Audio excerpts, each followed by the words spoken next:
I'm so excited to see the brawn that you're delivering here behind us, but tell us a little bit about the Luminous 3 and what is the problem that you're solving? For sure. So this is our latest robot for module installation. We've been at it for months. The whole team has been really putting our heads together and taking our learnings from Luminous 2 and bringing it into Lumi Series 3. This robot here, end to end, is about 3750 pounds. It's built in a way where it's meant to be the most flexible robot in this industry.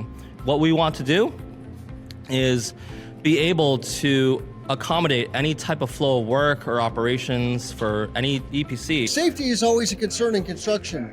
So how do you address that? So with this version, we are still very much using a driver to the same as like a skid steer or any other bulldozer, any other construction vehicle.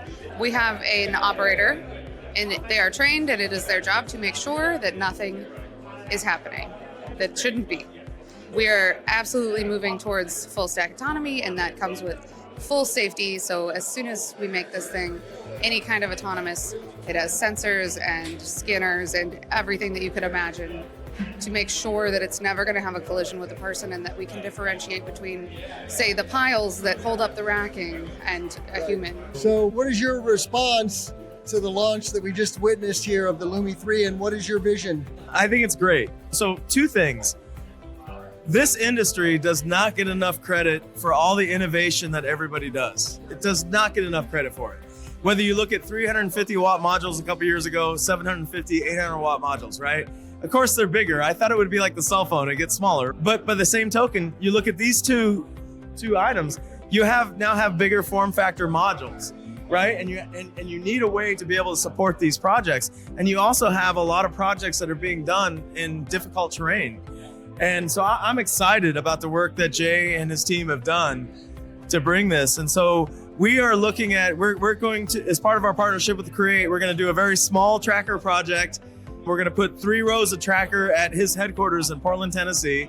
We're going to do it within the next couple months, and we would love to test out this proof of concept through that. We're at the launch of the Lumi 3. What do you think?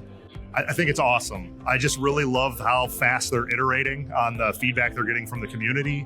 They're talking to EPCs, they're talking to builders, and you can see right here already what they've done in a year. It's absolutely incredible. I love it. I love it, man. I'm biased. Okay, I've been helping Jay make intros to EPCs for the last 2 years, but this is a major upgrade. The Lumi 2 had to have a trailer behind it, right, for the electronics and the batteries. And now they've got that stacked up here on the back. So this is a major upgrade, 1 unit, obviously beefier. I could see this unit with a forklift on the back carrying a pallet, right?